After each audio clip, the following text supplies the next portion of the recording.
Hello everyone and welcome back to Causeless Gaming. Today we are going to take a look at Spartan Fist. This first-person brawler roguelike promises fun gameplay full of punches with a cool soundtrack. Whether it can deliver on this promise is the question we will try to answer today.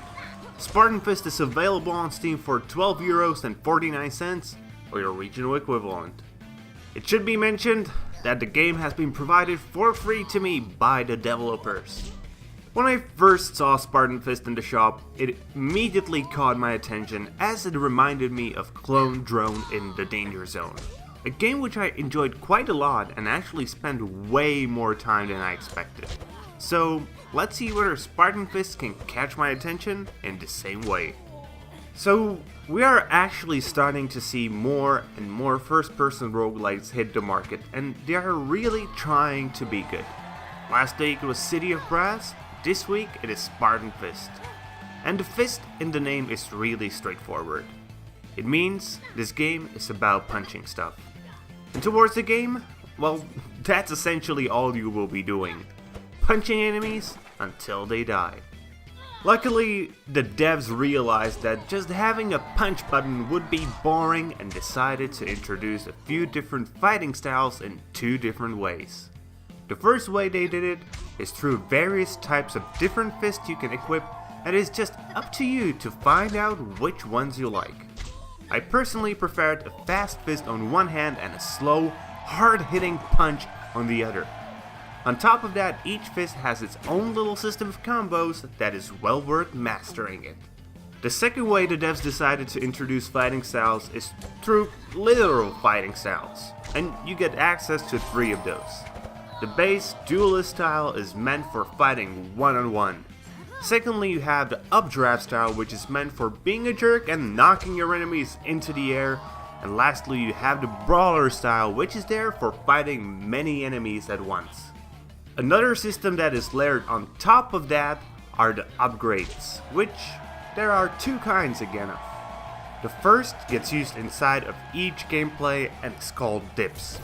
These dips are, well, literally dips for your fists that add a few different effects on them, like life drain or the ability to punch guys further away. The second one is the way you keep improving your character between each gaming session. It's all about buying upgrades with the money you get from punching guys. And what sort of guys you will be punching? Well, quite a few. Starting with your basic dudes and going up to cats, rats, or even pigeons in freaking mechanical suits.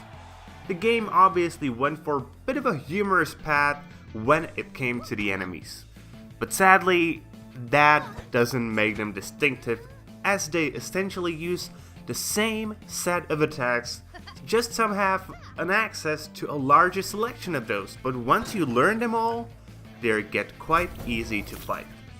And even more sadly, exactly the same can be said about the bosses. No special abilities can be found in them. Their attacks are just stronger versions of the basic attacks.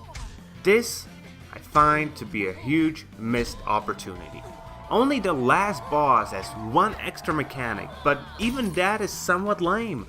He's just zipping around and you just need to wait patiently to hit him.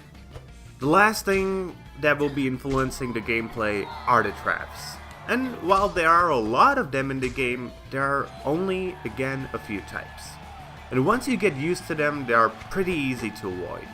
The coolest thing about them is probably the fact that you can use them against your enemies as well. So, the gameplay feels okay. Not great though. I think its largest problem is in the fact that even though there are so many different types of enemies, they all do the exactly same thing. Never really forcing you to take or use a different strategy. And even worse, even all the bosses feel like that. Devs, if you're listening to this, add some variability in how the enemies fight. It is really, really lacking. Okay, that's about enough about the gameplay. Let us now take a look at the graphics. Spartan Fist used the ever since Minecraft came about popular style of graphics called voxel graphics. It's in a style that can work for many games really well and honestly it does so for Spartan Fist as well. Then there is the second part to the graphics, how well they are done. And voxel graphics have a big advantage here since, well, you don't have to concern yourself with creating detailed shapes as well. Everything is shaped like a cube. Just add a bit of a texture and then you're done. On the other hand, it does mean that this graphical style is almost always okay to look at. And exactly that can be said about Spartan Fist's graphics. They do their job well, but you certainly won't be amazed by them. Then there is the music, which actually is amazing, though a bit repetitive. But it's made of tunes I personally really liked and felt that they fitted that quick pace of combat just perfectly. The sound effects for everything happening, well, those are decent, nothing amazing, but I don't think anybody will be complaining about those either. And last of all, let's talk about the performance.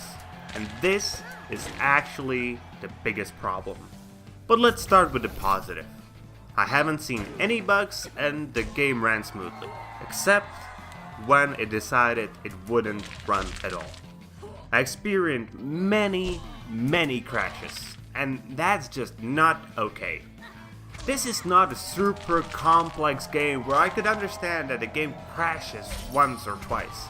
This is a fairly small game which has crashed numerous times for me. Sad. Just sad. So, in conclusion, Spartan Fist is a decent game. Not bad, but not great. Mechanically, it is actually great, but it is held back by the fact that there is little to none enemy variety. And the fact that as of right now it is crashing frequently just cements the fact that I just can't really recommend this. If you like the concept of punching through hordes of enemies in a roguelite, well, you can buy Spartan Fist. But at the very least, I'd recommend waiting for a sale or for a patch that fixes the crashing. So that's it for today, guys. Hope you liked the review, and if you did, please consider giving us a thumbs up here on YouTube and subscribing to the channel. And comment if you have something you would like to add. See you guys later with more gaming content.